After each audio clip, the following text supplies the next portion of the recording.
गेल्या काही दिवसापासून महाराष्ट्रात मराठी भाषेच्या मुद्द्यावरून जोरदार चर्चा सुरू आहे. मराठी भाषा, मराठी माणूस आणि मराठी अस्मिता या मुद्द्यावर राज्यातील राजकारण अनेकदा तापलेलं पाहायला मिळालं आहे. पण आता हा मुद्दा थेट रिक्षा आणि टॅक्सी चालकांच्या रोजगाराशी जोडला गेल्यामुळे वातावरण अधिकच संवेदनशील झालं आहे. राज्याचे परिवहन मंत्री प्रताप सरनाईक यांनी स्पष्ट इशारा दिला आहे की महाराष्ट्रात व्यवसाय करायचा असेल तर रिक्षा आणि टॅक्सी चालकांना मराठी भाषा बोलता, लिहिता आणि वाचता आली पाहिजे. ज्या चालकांना मराठी येत नाही, त्यांच्या परवान्यावर कारवाई केली जाईल. अगदी परवाना रद्द करण्यापर्यंत सरकार जाऊ शकतं, असा इशाराही त्यांनी दिला आहे. या निर्णयाची अंमलबजावणी येत्या 1 मे पासून होणार असल्याचं सांगण्यात येत आलं आहे. महाराष्ट्र दिनाच्या दिवशी हा निर्णय लागू होणार असल्यामुळे या निर्णयाला प्रतिकात्मक महत्त्वही दिलं जात आहे. पण या निर्णयामुळे आता लाखो रिक्षा आणि टॅक्सी चालकांमध्ये भीतीचं वातावरण निर्माण झालं आहे. मुंबईत जवळपास 15 लाख रिक्षा आणि टॅक्सी चालक आहेत, असा दावा केला जात आहे. यातील अनेक चालक हे उत्तर प्रदेश, बिहार आणि इतर राज्यातून आलेले आहेत. त्यांना मराठी भाषा पूर्णपणे अवगत नाही. त्यामुळे या निर्णयाविरोधात 4 मे पासून संपावर जाण्याचा इशारा देण्यात आला आहे. जर हा संप झाला तर मुंबईची वाहतूक व्यवस्था कोलमडू शकते. लाखो प्रवाशांना त्रास होऊ शकतो आणि राज्य सरकारवर दबाव वाढू शकतो. दरम्यान या प्रकरणात आता महाराष्ट्र नवनिर्माण सेना म्हणजेच मनसेचीही एंट्री झाली आहे. मराठी अस्मितेचा मुद्दा कायम आक्रमकपणे मांडणाऱ्या मनसेची भूमिका काय असेल याकडे संपूर्ण महाराष्ट्राचं लक्ष लागलं आहे होतं. मनसे नेते संदीप देशपांडे यांनी आक्रमक भूमिका घेतली आहे. त्यांनी थेट इशारा देत म्हटलं आहे, तुमची ताकद आम्हाला 4 मेला दाखवा.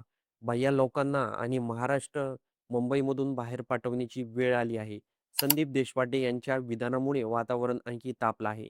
कारण या वक्तव्यामुळे भाषेचा मुद्दा आता थेट प्रादेशिक संघर्षाकडे जातोय का? असा प्रश्न उपस्थित होत आहे. या प्रकरणावर राज्याचे मुख्यमंत्री देवेंद्र फडणवीस यांनी पहिली प्रतिक्रिया दिली आहे. फडणवीस म्हणाले, मुंबई किंवा महाराष्ट्रात मराठीचा आग्रह धरणं चुकीचं नाही. मराठीला प्राथमिकता द्या असं सांगणंही चुकीचं नाही. पण यावरून कोणताही वाद निर्माण होऊ नये ही सरकारची भूमिका आहे. मुख्यमंत्र्यांनी एक महत्त्वाची गोष्ट सांगितली आहे. त्यांनी म्हटलं आहे, की ज्यांना मराठी येत नाही त्यांना मराठी शिकू म्हणजे सरकार सक्ती करणार असलं तरी तातडीनं कारवाई करण्याऐवजी प्रशिक्षणाचा पर्याय देण्याची शक्यता आहे. त्यामुळे सरकारची भूमिका थोडी मावळ असल्याचंही बोललं जात आहे. दरम्यान संजय निरुपम यांनीही या मुद्द्यावर प्रतिक्रिया दिली आहे. त्यांनी म्हटलं आहे, रिक्षा आणि टॅक्सी चालकांनी मराठीतून संवाद साधला पाहिजे, पण त्यांची परीक्षा घेऊ नका, कारण ते फार शिकलेले नसतात. निरुपम यांनी काही महत्त्वाचे प्रश्न उपस्थित केले. त्यांनी विचारलं, कॉर्पोरेट क्षेत्रात काम करणारी लोकं मराठीत बोलतात का? रिलायन्स बिर्ला यांच्या कंपनीमध्ये सगळे लोकं मराठीत बोलतात का? झोमॅटो आणि स्विगीवरून डिलिव्हरी करणारी मुलं मराठीत बोलतात का? त्यामुळे हा नियम फक्त टॅक्सी आणि रिक्षा चालकांना कशासाठी? असा सवालही त्यांनी उपस्थित केला आहे.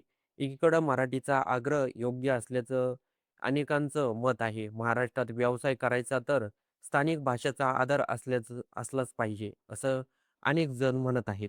पण दुसरीकडं हा निर्णय रोजगार हिरावून घेणारा ठरू शकतो, असा विरोधकांचं म्हणणं आहे. आता 1 मे रोजी निर्णय लागू होणार आहे आणि 4 मे रोजी संपाची हाक दिली जाणार आहे. त्यामुळे पुढचे काही दिवस महाराष्ट्रासाठी अत्यंत महत्त्वाचे असणार आहे. जर सरकारने निर्णय मागे घेतला नाही, तर संघर्ष वाढू शकतो. जर संप झाला, तर मुंबई थांबू शकते आणि जर मनसे अधिक आक्रमक झाली, तर राजकीय वातावरण आणखी तापू शकतं. म्हणून आता सगळ्यांच्या नजरा सरकारच्या पुढच्या भूमिकेकडे लागल्या आहे. सरकार काय भूमिका घेतं आणि काय कारवाई करतं, हे देखील बघणं गरजेचं ठरणार आहे. तर मंडळी, हा सरकारचा निर्णय तुम्हाला आवडला का? जर आवडला असेल तर कमेंट बॉक्समध्ये नक्की सांगा.